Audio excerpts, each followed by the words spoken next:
Have you ever fixed something that broke or fell apart? That means you reconstructed it. Let's learn what that word means.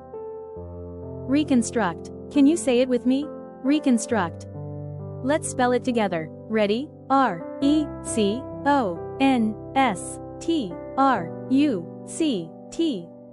That spells reconstruct. Reconstruct means to rebuild or put something together again. It's what you do when you repair, restore, or make something whole after it's been damaged.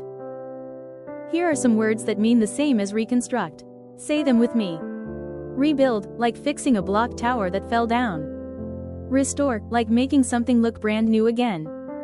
Remake, like creating something again but even better. Recreate, like making a copy of something you love. Repair, like mending something that's broken so it can be used again. Each one shows how reconstructing takes patience, effort, and care. Now let's look at the opposites of reconstruct.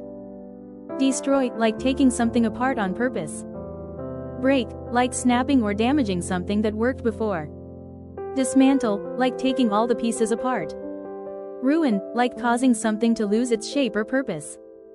Demolish, like completely knocking something down. Those are what happen when things fall apart instead of being rebuilt.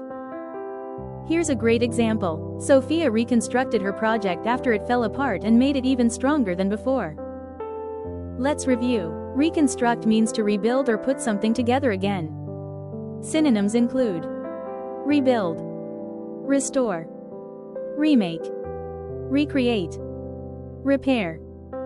Antonyms include destroy, break, dismantle, ruin, demolish.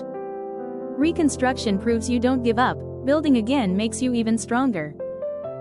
Your challenge: reconstruct something, fix a toy, drawing, or block tower that fell apart. When you rebuild, you learn resilience, because every time you start again, you grow stronger. See you tomorrow for another Word Up with Sofia.